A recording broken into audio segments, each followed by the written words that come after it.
Brothers and sisters, dobrodošli, welcome. It's my pleasure, and in case you don't know, my name is Barry Lituchy, I think everyone knows. It's my pleasure to welcome you to the 13th Annual Days of Jasenovac commemoration ceremonies, co-sponsored by the Jasenovac Research Institute and St. Sava's Serbian Orthodox Church under the auspices of the Holy Synod of Bishops of the Serbian Orthodox Church. We have for you tonight, again, a very fine program. We are honored to have with us tonight the Consul General of Serbia, Ms. Mira Jovanović-Ratković, and this year's keynote speaker, our special guest, Mira Jovanović-Ratković, who is a historian who will be speaking today about Jasenovac, the Ustache and today's Croatia. Okay, thank you. That was a late-minute change to our title. Before I introduce the speakers and before we proceed, I would like to hand over the microphone to our dear friend, Father Djokan Majstorovic, who would also like to welcome you tonight. Father Djokan. Good evening. It is my distinguished pleasure and joy to welcome you. Each year we have different number of people attending. Whatever it is, we like and we are committed to remember the people who gave their lives because they were different by race, by religion or so, and we are here to voice equality and respect for all differences among the people. As church and Christianity, it proclaims that we are all brothers and sisters, and we really are, and we really should be, and we really, at least the religious people, we have to work on this and teach our people to understand that God is one, and that's it. And then we are His children. So I'm happy to see some faces that I'm seeing here from year to year, and I am very grateful to Barry for his tireless work and commitment to this noble cause, to remember those that fallen, thousands, I would say millions, throughout Europe in Second World War. Unfortunately, things are repeating today, and those people who killed all these innocent people are now being glorified through some states and some not individuals, but groups rather, throughout Croatia. Ukraine, you heard lately, it's awakening fascistic, movements and so. So we are in minority. With God, always is minority, but we believe God is with us, and we will prevail. And I just once again want to commend all of you who came here to share this evening with us. I am very happy to see our General Counsel, Mira Jovanović-Ratković. She is everywhere present, wherever it's, a need arrives, she comes over to visit, to participate, to help. And thank you very much, gospođa Živković, za vaš neumoran rad. And we would like to have you here another term, if at all is possible. God bless you. Let me finish the first one. Anyway, God bless you all. God bless our dear guest, keynote speaker, Mira Jovanović. We met here. We talked a lot, and she already visited a little bit the city first time, and she is impressed, and I hope she comes back again. And I'm sure you will be enjoying her presentation, because she already told me a few things that what she's going to be about, and it's nowadays like situation, old time and new time, but it's actually the same time with Ustache. Okay, thank you. He is always at every at every struggle of the Serbian people and can always be counted on. And without him, none of this would be possible. So we are very indebted to Father Djokan. And as you know, 4 days ago was the 69th anniversary of the breakout of the remaining prisoners at Jasenovac, and we remember that day because the poor remaining victims and prisoners were struggling, fighting without weapons against machine guns and rifles to fight the fascists, giving up their lives in vast numbers, and for what? Really for us, so that one of them even could tell the story, could tell what happened at Jasenovac.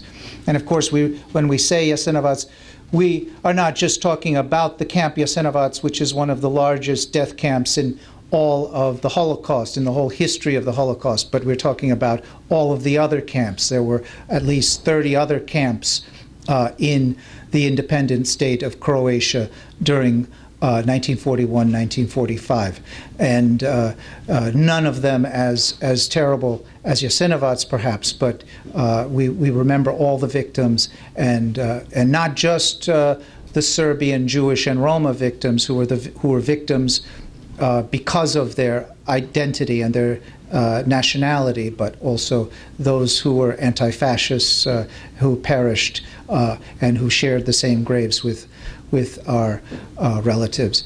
Anyway, I want to now I want to give the floor over to our Consul General, Mira Jovanović. Please welcome her.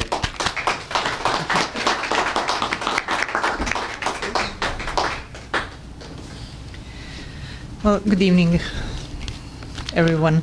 Thank you so much for this most kind introduction that I had. I'm really happy to be again here. This is my third year in a row participating in this very important commemoration, and of course I'm here not because of not only because of the victims, but because of us, and on the first place because of future generation. We have to repeat and repeat every year, and to commemorate and to remember to those people who perished during the Second World War in Jasenovac. Let me just read what I find in archives, and I think it's very appropriate for tonight. I find that in November 1945, after inspecting the Jasenovac, that camp, with the evidence still very fresh,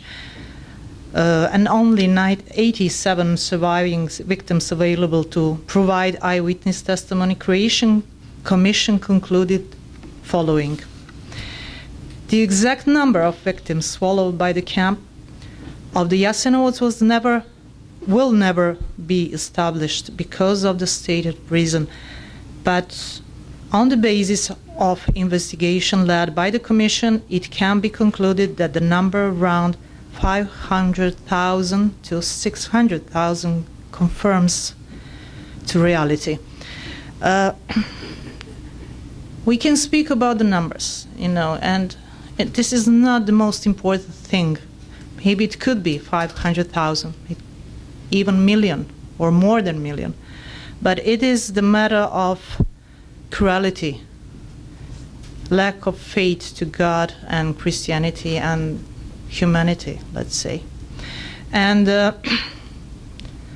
I was thinking, well, maybe it will be good that we invited my colleague from the Croatia tonight because of the topic, even though maybe they will never accept this invitation, but this is something that we should think maybe for the next year. Thank you for having me.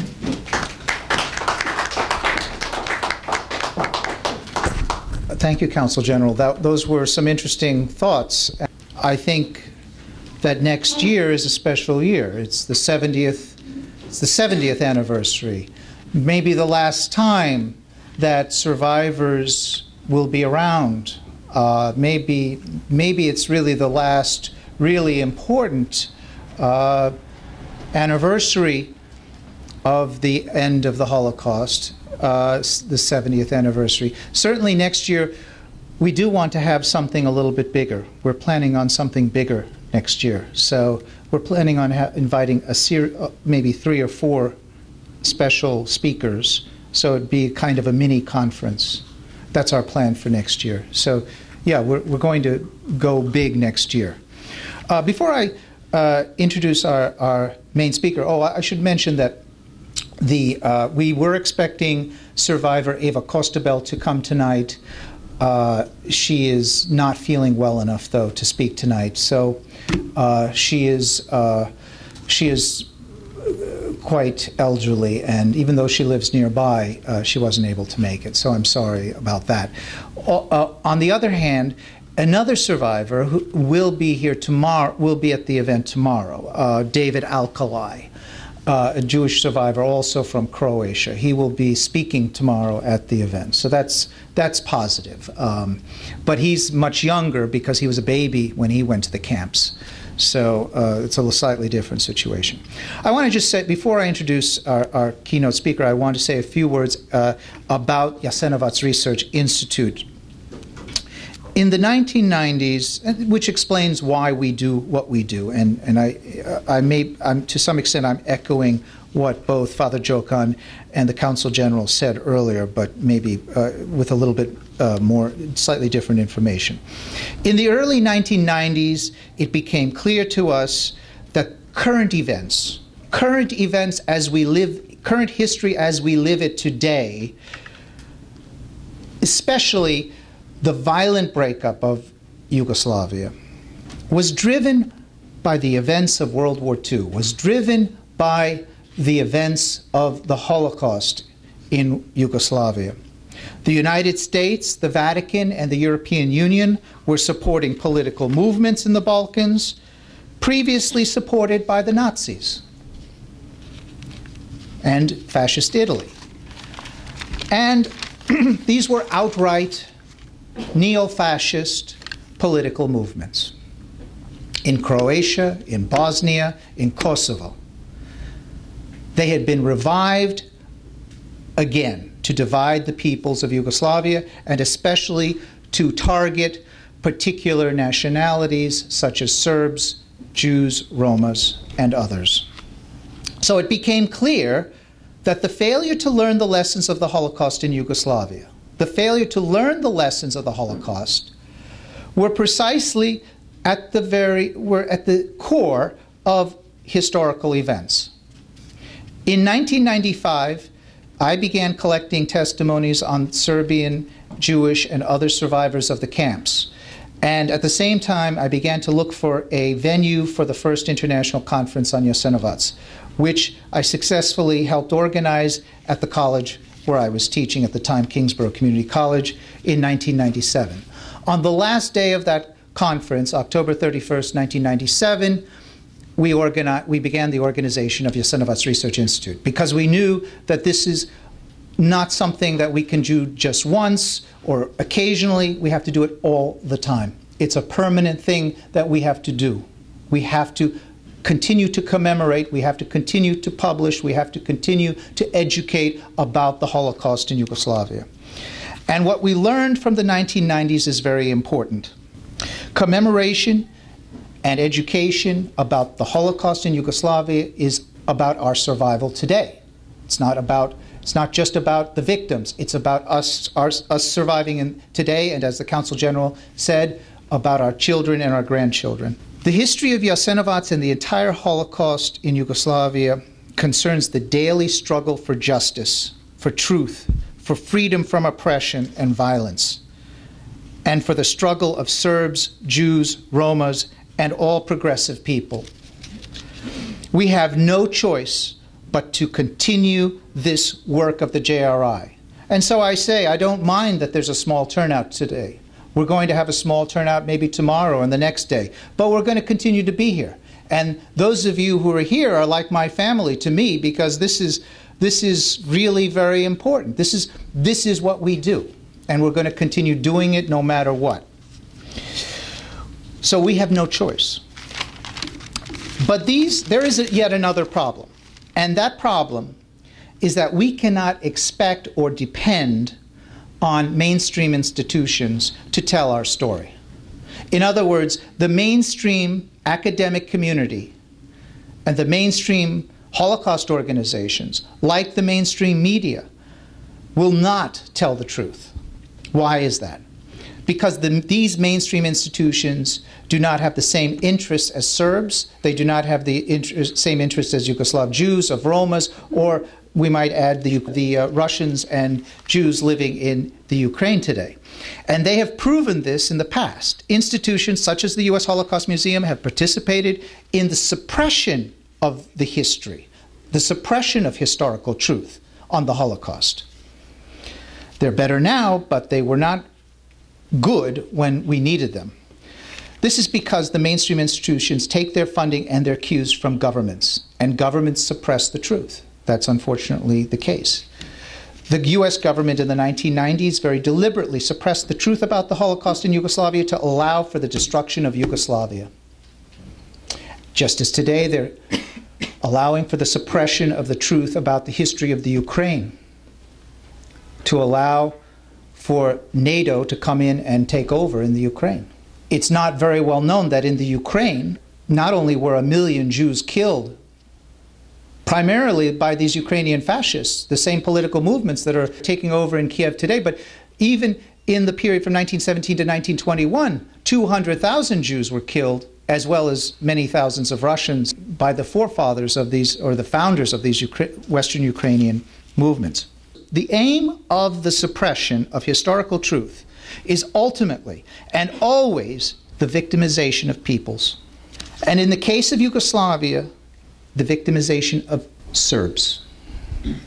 The suppression of truth, of historical truth, is an invitation to commit genocide against Serbs. So you understand, we have to do what we have to do. But I want to be positive. I know I don't sound positive right now, but I want to be positive, because I believe that what we are doing here tonight and tomorrow at the Holocaust Park is the antidote. We are providing the antidote to this problem. The recovery of historical truth, the recovery of memory, and the tragic experience of the triple genocide against Serbs, Jews, and Romas by the Croatian fascists. This recovery is the only way forward for our survival, and I hope for a reconciliation even with Croatia. 4 days ago was the 69th anniversary. On that cold and rainy April morning in 1945, most of those who broke out died. They were waiting to be murdered anyway. And they did this for no other reason than to tell the world, so that a few would live, just a few would live, so that they could tell the world what happened at Jasenovac. So we have an obligation. We're not giving up our lives. We're not running against machine guns and rifle fire. We're just commemorating. We're just talking, educating, doing the best we can to make the world aware, to let the world know what actually did happen. But that, brothers and sisters, is that's our duty. That's all we can do, and that is enough. That is enough to make a difference. So I thank you for coming here tonight. Our keynote speaker, Mira Jovanović-Ratković, who I've come to know over the past few months through her very dedicated work as a scholar, as a researcher. She is of a family from Banja Luka in Republika Srpska in Bosnia, but she was born in Germany. She is completing her PhD at the University of Zurich. Is that correct? She is writing her PhD dissertation on the history of the Ustache and Croatian fascist movement. And she is also a research scholar who does work at the Hague Tribunal. So without further ado, I give you our honored guest tonight, Mira Jovanović-Ratković. Please give her a warm welcome. Thank you. Well, thank you to the organizers, the Jasenovac Research Institute and the Serbian Orthodox Church for the invitation, and thank you that you are here tonight to hear also something which I have prepared. My theme will be Ustache and today's Croatia, and we will go first to what happened after the World War II. And this is Croatia did not go through a de-Ustachization. So what I mean by de-Ustachization is the same thing like Germany went through a denazification. This did not happen to Croatia because Croatia was under the mantle of brotherhood and unity in the Yugoslav state, and there was no possibility of really a denazification or de-Ustachization. Moreover, the socialist official memory focused after the Second World War on brotherhood and unity, and with the victory of the socialist revolution, the national question was to them solved. So the building and shaping of memory of the war 41 to 45 was about revolution victims and revolutionary events and battles. The building of memorials on places of important war events started in 1952, and up to 1961 we had already in whole Yugoslavia 14,402 monuments, but not in Jasenovac. The Jasenovac Memorial was built in 1966 and opened. The victims were anti-fascist, and the perpetrators at the monuments were called as fascist terror. So the minimalization was only to a political category. First time that at an official event the victims were named what they were was in 1990 by Bogić Bogićević, and I quote, "Because they belonged to a different nation, to a different faith, because of different political attitudes." The numbers of the victims states that it is a mass genocide of Serbs, Jews, Roma, and members of developed humanistic attitudes on Croats, Muslims, and others. This number witnesses of the amount and deepness of the historical tragedy. But how looks it now in today's Croatia? Here we see that when Gotovina and Markac, so the Croatian generals Gotovina and Markac were acquitted in November 2012. They were released and people were awaiting them on the Ban Jelačić Square in November 2012. Although they were responsible for the military Croatian Operation Storm. I will now switch to a quote of Tudjman, and what I want to show here is also how can it happen that we have in today's Croatia an increase of violence and hate speech, mainly against Serbs, but also against Roma and Jewish people in Croatia. So a quote from 95 in Knin: "There can be no return to the past, to the times when they, the Serbs, were spreading cancer in the heart of Croatia, cancer which was destroying the Croatian national being, and which did not allow the Croatian people to be the master in its own house." This quote was also quoted at the International Court of Justice, which is also in Den Haag. It is not the Tribunal for former Yugoslavia, it is International Court of Justice, where at the moment is the pending case Croatia versus Serbia against genocide. And also on this pending case, there was a quote which seems to be very similar, but it is 1941 from the then foreign minister Mladen Lorković. I quote, "Croatian people must clean itself from all elements which are its misfortune, which are foreign and strange to that people, which dissolute from one evil to another through decades and centuries. Those are our Serbs and our Jews." He's so fine to say ours. But I want here also to say the same metaphor was also used by the Croatian Minister of Foreign Affairs, Hrvoje Šarinić, in the 90s, when talking to the US Ambassador Peter Galbraith, when discussing with him the opportunities for Serbs to come back to their homes in Krajina region in Croatia after they were thrown out and had to flew away from Croatia. So I quote here then Mr. Šarinić, Hrvoje, excuse me, just I have to find it.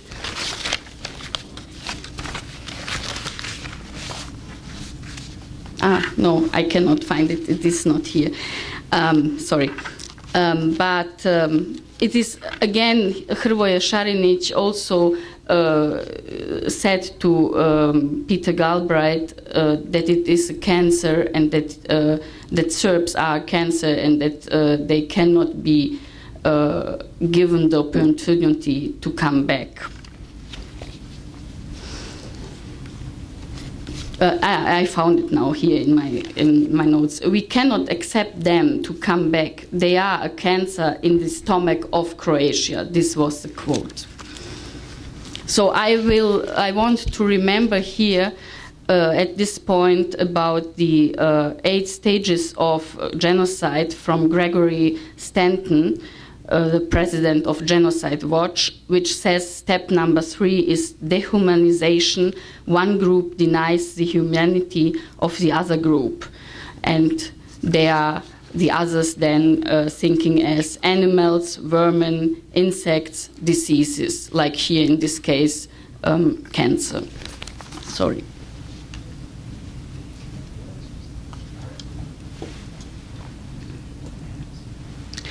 Now I want to come to an event last year, 2013, in Novi Grad Dvor on the Una River.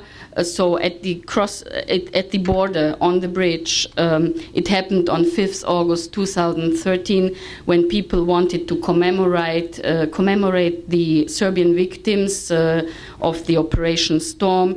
One man named Ibrahim Sofic, who is also US citizen and Croatian citizen, asked the officer, "What does this cattle want here?"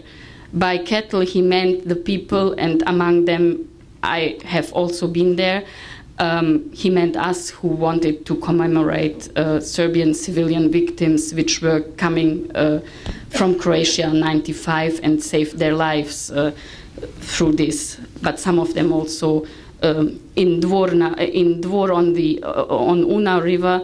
There was also 9 people in a school which were killed, and at the moment still we don't know who killed them.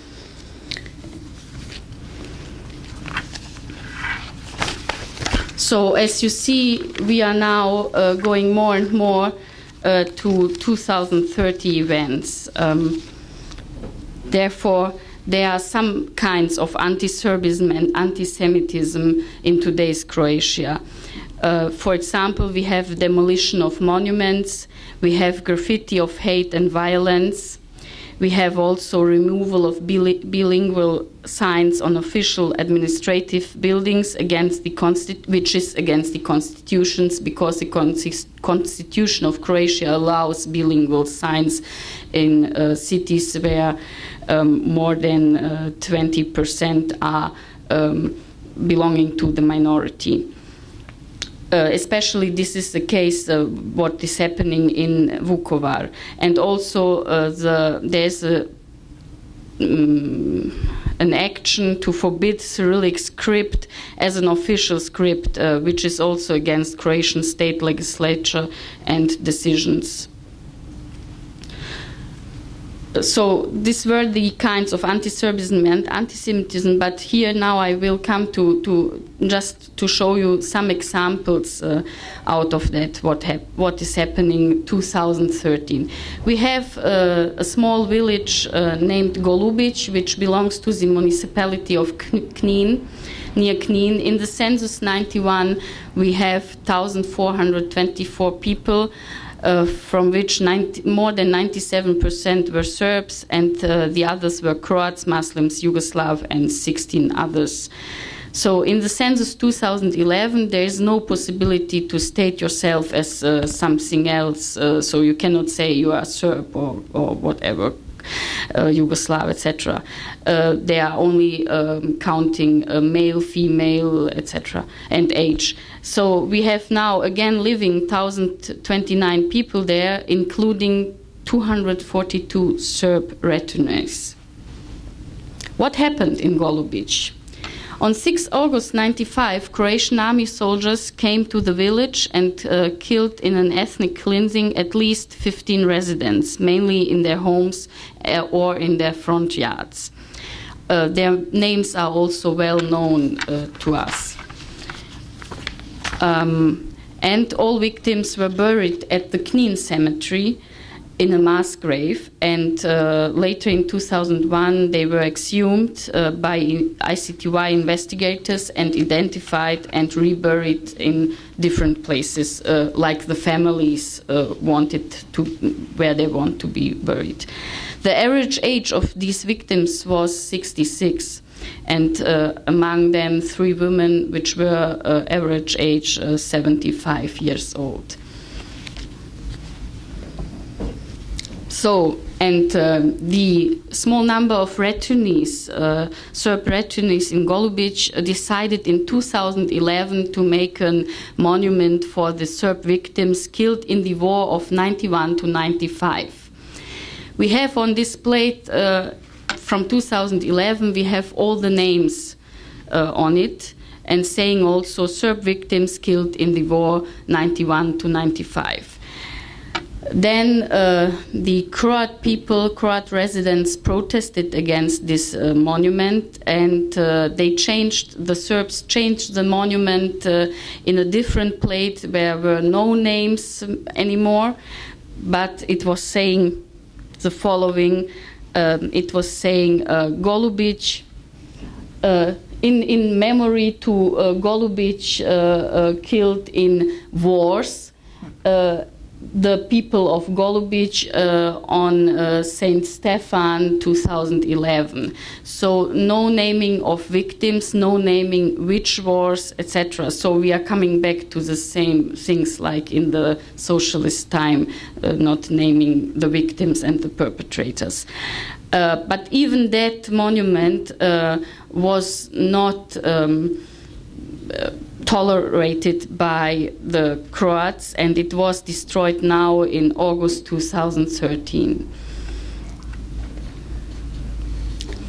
When I talk about graffiti, you can find through Croatia in all towns graffitis like "Kill the Serb" or Ustache symbols, so the U and a cross in it, or also Jasenovac with also Ustache symbol, then also the abbreviation for Homeland Ready, ZDS, Za dom spremni, which does mean that.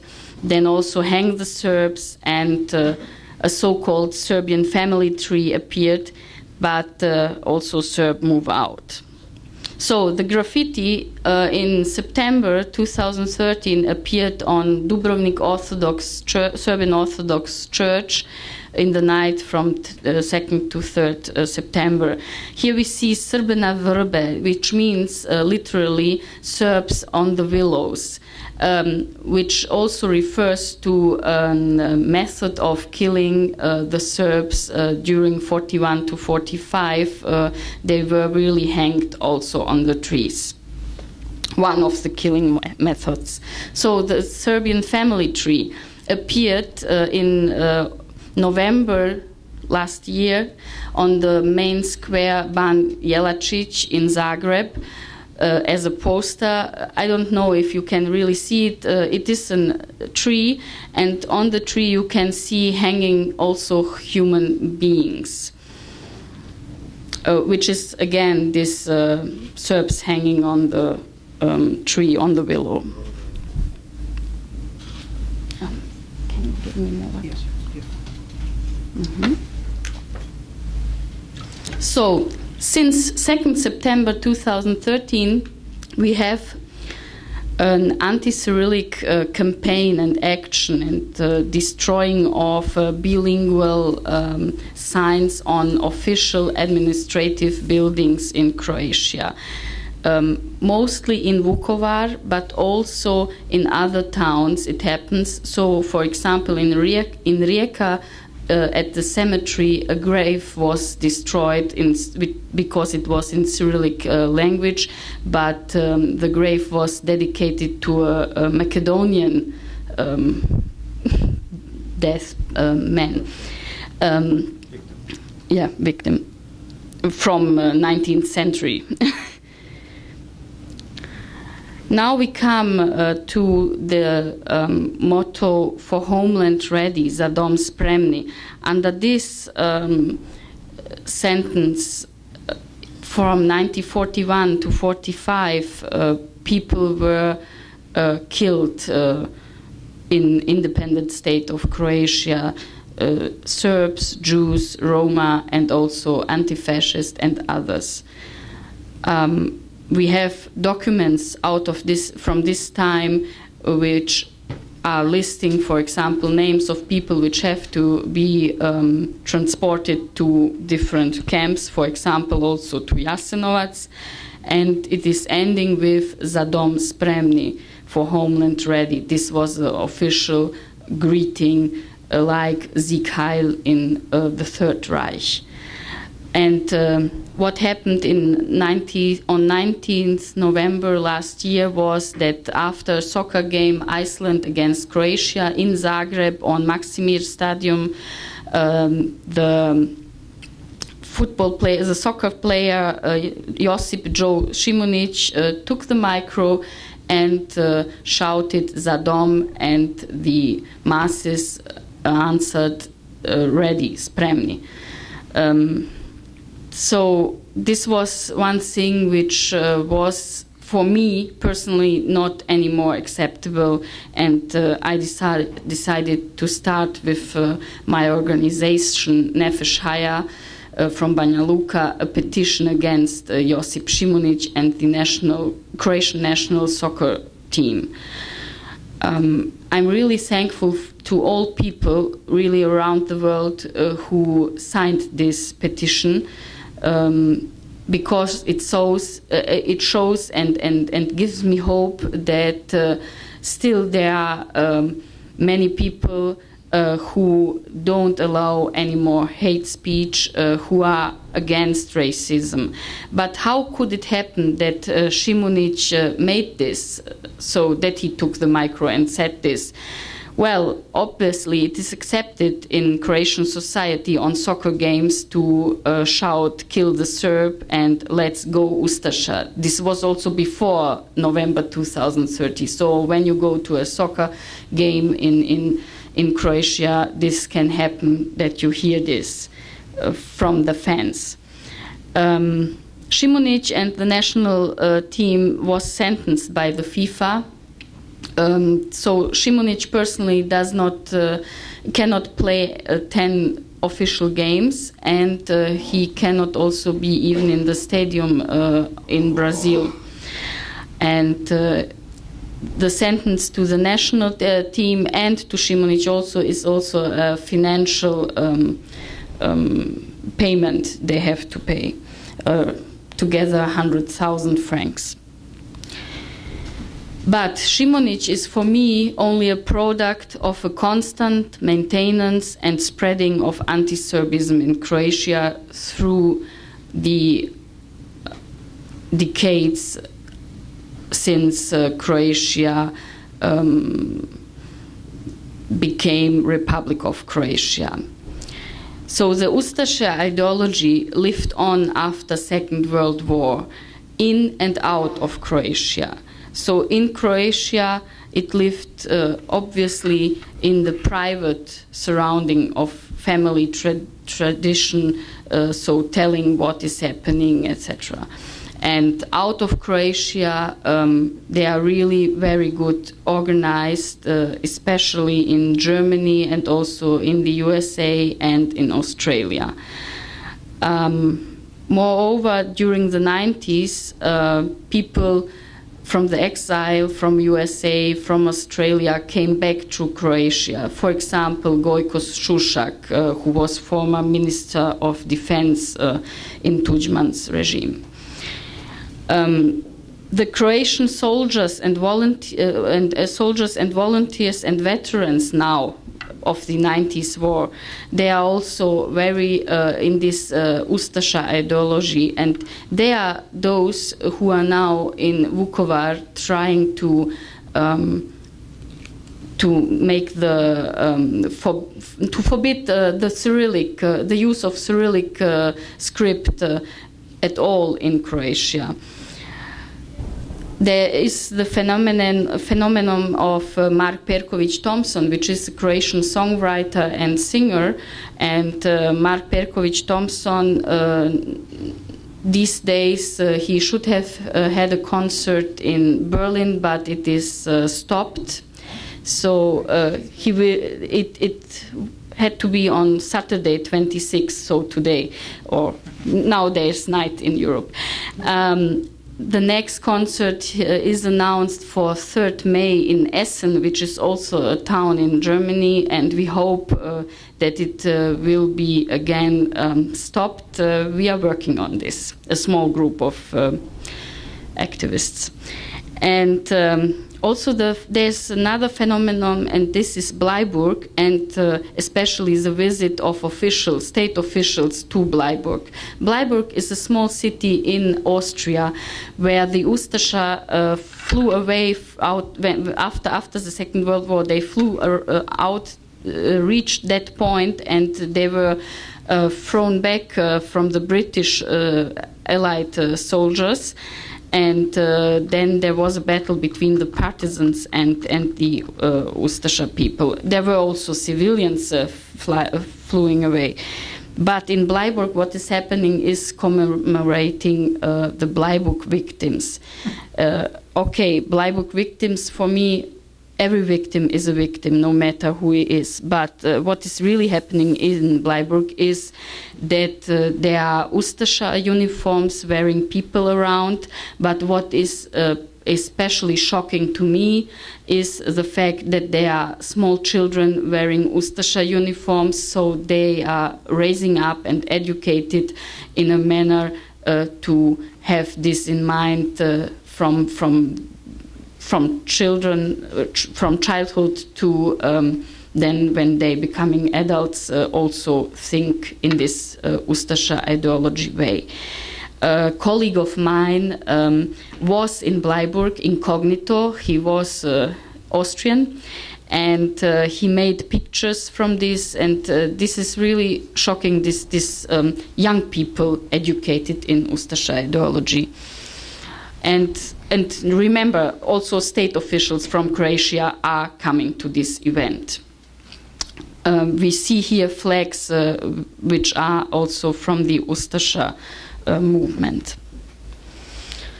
So, what are now the latest events? In April 2014, we have a start of boycott of Serbian shops in Vukovar. In the internet forum appeared a list of 25 shops which are run by Serbs, and please go not to these shops to buy or to have a service for car or whatever. So those small number of people who returned to Vukovar are now under pressure because the small incomes they are receiving will be stopped for sure by this boycott action. It remembers me also of boycotting Jewish shops in the 30s. For me, I again have to think about the Stanton and his 8 stages. I'm not sure in which stage we are at the moment. So also on 25th March, again, a bilingual sign was torn down in Vukovar for I don't know which time. So the whole year, last year, it started in September and it is going onward. The Cyrillic referendum, so the veterans and also nationalist right-wing movements gathered more than 500,000 signatures for a referendum about the Cyrillic inscripts. And the decision has to be made by the government now. It is up to the government if there will be a referendum or not.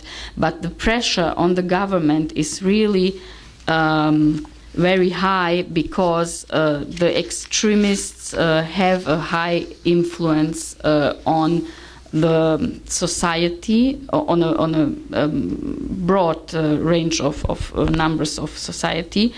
And I'm not sure if the government can resist this pressure. But another form of, apart from destruction, graffitis, etc., is to me oblivion. It is on the example of the cemetery of Mirogoj in Zagreb. There is no word on their homepage about Second World War and what is on the cemetery there. So what is on the cemetery? Under number of the parcel number 142, you can find the grave of children, of 862 children victims from 1942, which were buried there. How did the children die? They died in 1942 through transport, but rescue transport, not death transport. So there was an action called Dijana Budisavljević Akcija, Akcija Dijana Budisavljević. Dijana Budisavljević was an Austrian woman married to a Serbian doctor, Julia Budisavljević, and they lived in Zagreb when the war started. And she couldn't stay at her home and do nothing, but she started to try to rescue the children out of the camps. And she managed it in 5 transports to save more than 12,000 children's lives. But some of them died in the transport or also after coming in Zagreb, in hospital or in families where they can stay. They were too weak and they died on this case. So these children are buried in the cemetery of Mirogoj on parcel number 142. The children are aged between some months and 14 years, and they are from the regions Kozara, Podkozarje, Posavina, Lika, Banija, and Kordun. We know these ages, and we know also the name of some of them, not all the names, because Dijana Budisavljević, what did she do? Apart from that she saved and started this action of rescuing the children, she also made a database, handwriting database, not like now. And so her aim was also that when the war ends, that the children can come back to their former families. So how does it look now in Mirogoj, this small grave or small monument? This is how it looks like. We see here some candles. We see here on the right side icon. We see on the left side a copy of a book named Bili su samo djeca by Dragoje Lukić. Dragoje Lukić was a survivor. He survived as a children the Second World War, and he dedicated all his life to starting to give names to the individuals, children who died in the camps, who didn't survive. So you ask yourself, who puts this on that cemetery when I'm stating that there is oblivion and that there are people not mentioning it, that there is such historical grave. It is a lady of 80-something years old. Jovanka is her name. And to me, she is a new hero, a new Diana who does want that these children do not forget. But she is doing this on her private, out of her own will. So from time to time, when she's feeling well, when she's okay, she's going to that place and is putting out all these plants thing because of the plants. Can you switch back to the other? Because as you see, there are plants around, and if nobody takes care of this place, it will just the nature will take it over. So as long as Jovanka is alive, it will look like this. But when she is dead, it will be a problem because it will fall away under the nature. Here we see that on this place are some hundreds children buried from Kozara 1942.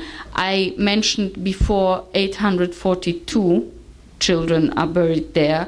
And we know this from another book from a former worker at the cemetery. So he has written down the names. This is why I know the number. I want to end my speech with a quote from Diana Budisavljević's diary. I started from the point that my life is not more worse than the lives of those innocent persecuted, and if I have the possibility to help others, and I primarily thought of the children, my life was so rich that I have to take the events as such as they will be. So this is my personal motto also, why I'm doing all this. Thank you for your attention.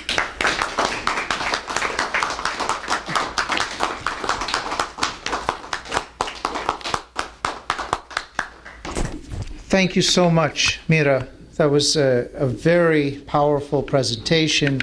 I think we were all very much overwhelmed by all of the information, the data, the empirical nature of that presentation was really powerful, and I think if you decide not to become an academic, maybe you should become a prosecutor, because that was a very good indictment of the unnamed indictees, who are many, unfortunately. And of course, the story of the point that was so moving and shocking is the training of a new generation of Nazis in Croatia, a whole new generation from the bottom up.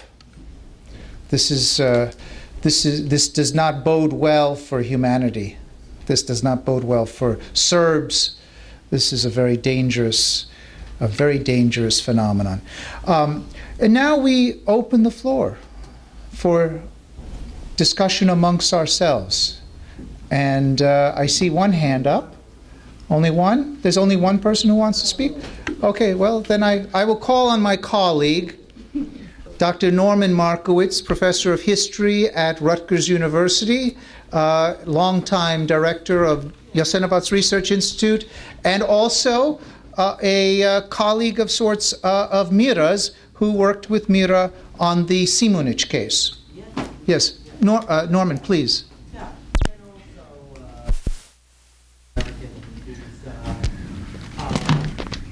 some of his relatives were murdered by German fascists in the large ghetto town of Pinsk But more importantly, as I was listening to you, I was thinking of something that an American woman who was a distinguished woman, the publisher of Nation, a woman named Frida Kirchway, said about people like this in the late 1930s. She called them midget Hitlers. Midget Hitlers. They are not the big Hitlers of the world. They exist to persecute their own people, largely because powerful nations empower them. Empower them. The people you have dealt with are the midget Hitlers of today. Now, there are laws in Europe against hate speech, hate crimes, Holocaust denial. There are even, in a more limited way, laws against this in the United States. Sanctions have been taken against racist regimes, like the South African regime. What I think we should be doing, through all the influence that we have in the world, is to bring this to the people who are empowering these people in Europe, in the European Union, and in the United States, and to begin to demand that capital be withdrawn, sanctions be directed. If these actions, these Hitlerian actions, are not stopped, how dare anyone seek to eliminate the Cyrillic language?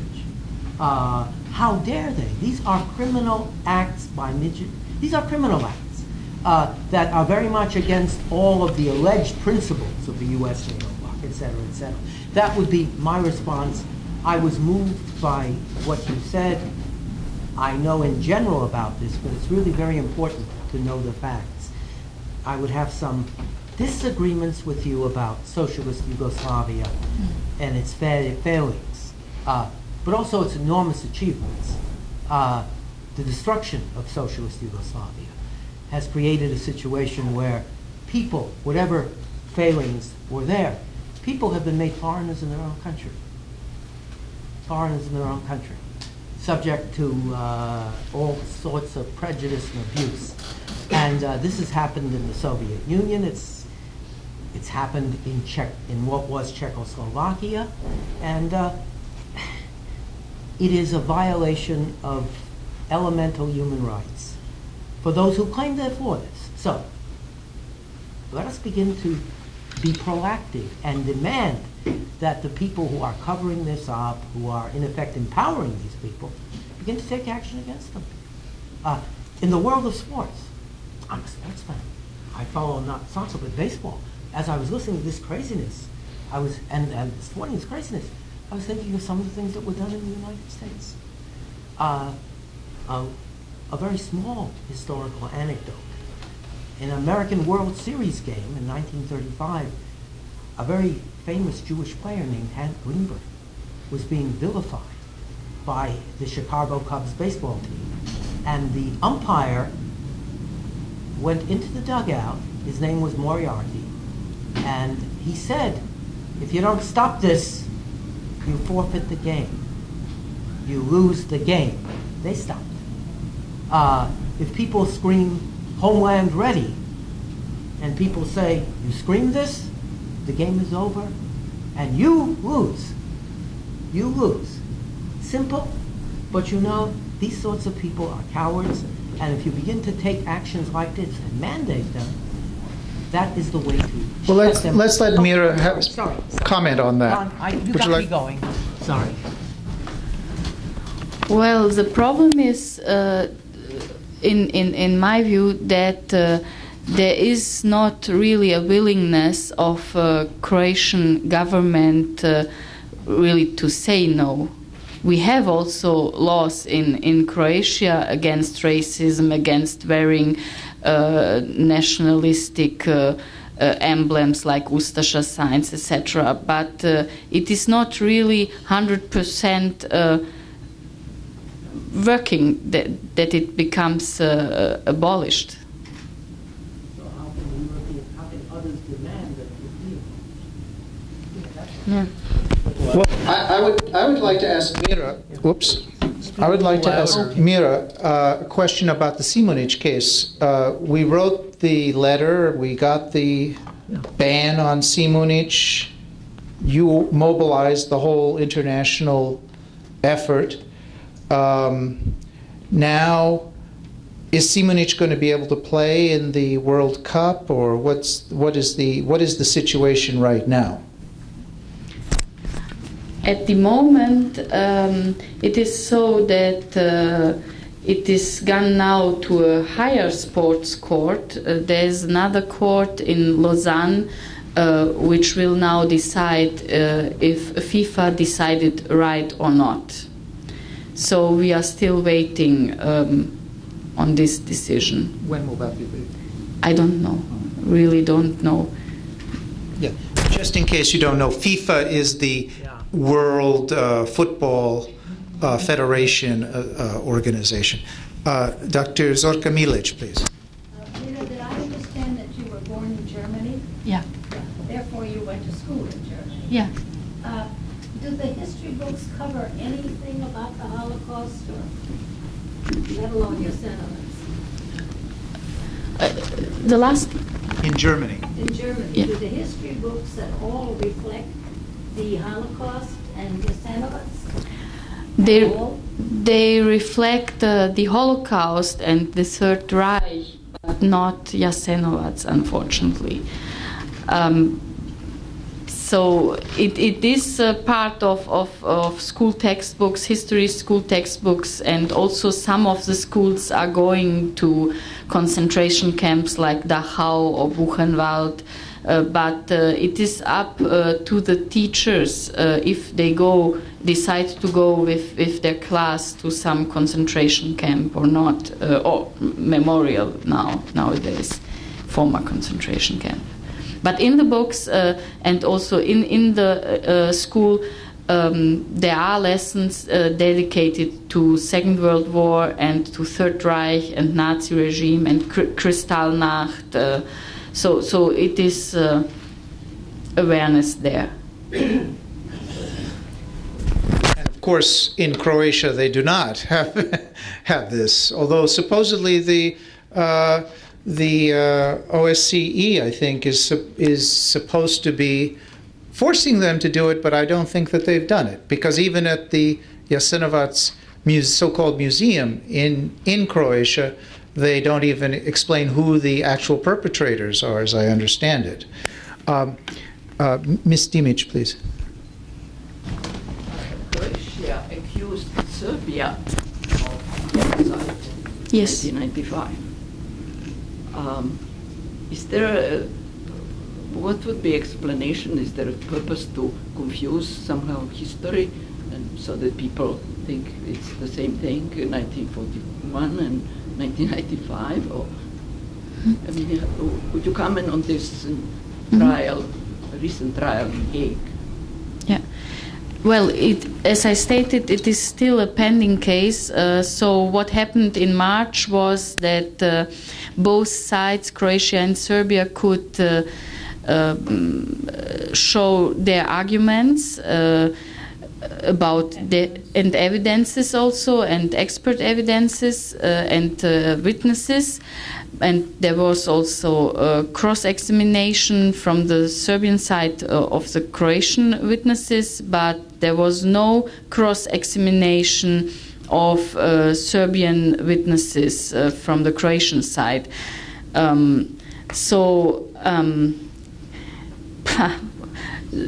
Croatia handed in this process, started this process in summer 1999. We have at that moment a weak Serbian state after the NATO bombing of Serbia, which just was finished in this summer 1999. So thinking that we have a weak state on the other side made Croatia to start this case. and they are only taking the part of 91. So Croatian victims in 91,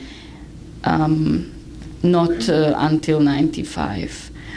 The Serbian side is claiming also, especially claiming that there was if there was any genocide from 91 to 95, it was in 95 in August when the Croatian military operation Storm took place. So we will see. We have now 15 judges from all over the world in this case, and they have to decide. They have time up to 1 year for their decision. They can decide that there was no genocide on both sides. They can decide there was genocide on one side, or they can also decide that they are not that there is not enough evidence, or I'm having now in mind the German word. I have unfortunately to ask in Serbian about zuständig, dass sie nicht zuständig sind. If there's standing. Yeah. Standing. If there is a standing, also, he says. Mm-hmm. Let's say they decide there was a genocide on either side. What then? That there was no genocide. If there was genocide. That there was on both sides. It doesn't matter. What as long as the answer is yes on one or both sides. Mm-hmm. What then? What's going to be the next step? Well, it is about reparations. That's it. Right? Then, yeah. For sure, it is about reparations. Then we'll start another process about this reparation thing. Do you want to add? And probably marking the whole nation as the Genocidal, right? genocidal. Okay. I mean, it's too tough topic. Yeah. We will see what will going to happen, but Right. it's too tough because we had a chance each side to ban the accusation, and we never do anything about that. So, on the first place, the official position of Serbia was to offer the hand for, reconciliation. So the Croatia never accepted.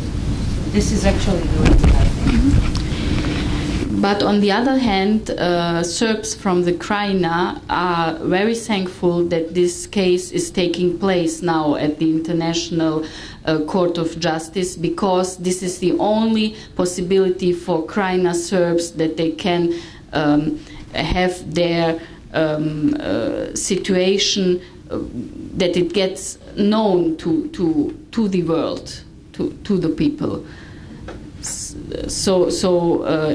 And in case when they say it is no genocide, they have at least to tell what it is when 250 people are expelled from their homes, over 250,000 people, 250,000 people, when almost 2,000 people, 1,900 something people are killed during a short time from 4th August to 9th August. What is then this in 1995 happened? What happened there? Was it a massacre? Was it what was it when it was not genocide? So the court has to make a definition of things. To name it. Yeah, to name it. Yeah, this is a good word. Name it. I know there's a couple more questions in the audience, but I wanted to ask Mira also about the state of academic research on the Holocaust in Yugoslavia in Germany, because I learned, or I heard, that there were some recent dissertations and books published about Jasenovac and the Holocaust in Yugoslavia. Well, I think you are referring to a dissertation 2 years ago, 2012, from Alexander Korb, who is now at some university in United Kingdom. working and researching. Alexander Korb wrote his dissertation about, not about genocide and Holocaust. He's naming it massive massacres. So it is only local massive massacres which happened 41 to 45. Jasenovac was a local thing. And also, one of his main points is that it was not organized by the state, that it was not organized by the Catholic Church in Croatia, but we know that there were priests, Catholic priests, which also handmade worked at Jasenovac's concentration camp, like Fra Majstorović. And what wonderful German institution granted this PhD? This was Free University of Berlin, Freie Universität Berlin. I studied a year there. Oh my goodness, I'll throw my paperwork out. Okay. Yes, Norman again, please. There are academics reinterpreting things in reactionary directions. In a different part of the world, in 1971, the government of Pakistan launched something called Operation Torchlight, mass murder of Hindus and Muslims and Bengali people in East Pakistan. The U.S. government, in reality, supported that, preventing Indian intervention. Recently, there have been scholarly works saying exactly the same thing about those massacres, in which it's been estimated perhaps as many as 3 million people were killed. Namely that these were localized, the government was not directly involved, the army tried to stop it, religious hatred was all of this. The same arguments made as a way to, in effect, go back to business as usual and bury the thing. And this is something we must fight against, because it's an apology, it's an apologetic. That's exactly what it is. That's exactly what it is. And the question I was going to ask about, in terms of acting to fight against what the Croatian government and the Croatian right wing is doing, who invests in Croatia? What are the corporations, financial syndicates in the United States, in Germany, in the European Union? It seems to me that those are the people that we should be going to and saying, look, what is going on is Hitlerite ideology against Serbian people primarily, and if you continue to put money into these places, we will expose it, and we demand that you disinvest in Croatia unless they do something. Because these campaigns have had some success. South Africa is the best example in other parts of the world. So I don't know who's investing in Croatia. I don't know what are the key companies. Well, mainly investors are coming from Germany and Austria. Okay. So also the high roads in Croatia are highways are built up by German and Austrian companies, and so in effect, Hitler's New Order is back. The new order. Yeah. Yes. Do I see other hands? Yes, Angelo, please. I don't want to stand up, but I want to mention that you're saying corporations are funding fascism. Yeah. That's not true. Oh, no. Corporations have been funding fascism for how long? But I'm curious about why is it that the rise of fascism in Europe, in France, for example, which has had elections, in Italy, Mussolini's granddaughter has been reelected. It seems like after 60 years, people are forgetting what fascism did to the world. And I don't understand, as a former school teacher, I know that in New York City, we were not told on the Bluebird, of all people, not to teach history. We were told, do not teach history. Just teach to the test. Math and reading. So if you're telling your social studies teachers not to teach history, not to teach geography, not to teach citizenship, what do you get? Is this happening in Germany and as far as you know, is the school system in Germany not telling the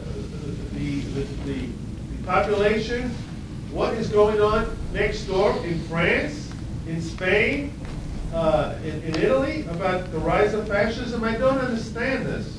This is really a good question, but unfortunately I also don't have an answer to it. I'm asking myself also, how can it happen that even in France, for example, Le Pen and her party won now in many communities which were before socialist run.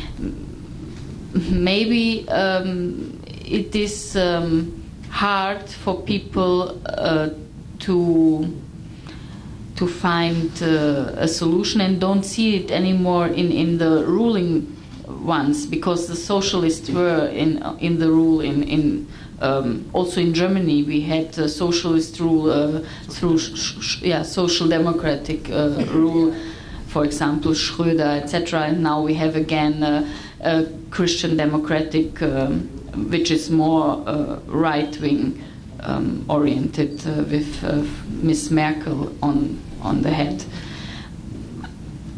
I don't know really what it is, or if it is like every 60 years some change. I don't know. I don't have the answer. But what gives me hope is also the fact that there are still young people which are thinking, which are organized in Germany. About Germany I can speak in anti-fascist activism, grassroots groups. So this gives me some hope. For example, we have now in Buchenwald there is now signs. There are signs about also the children's name of Buchenwald victims, which was not before. This happened last year, for example. Or about graffitis in Croatia, in Vukovar, there was a graffiti Ubi Srbina, which means kill the Serb. Someone in the night put up a different edit a letter which means Ljubi Srbina, and this means kiss the Serb. So it is a form of anti-fascism activism from the grassroots, I would say.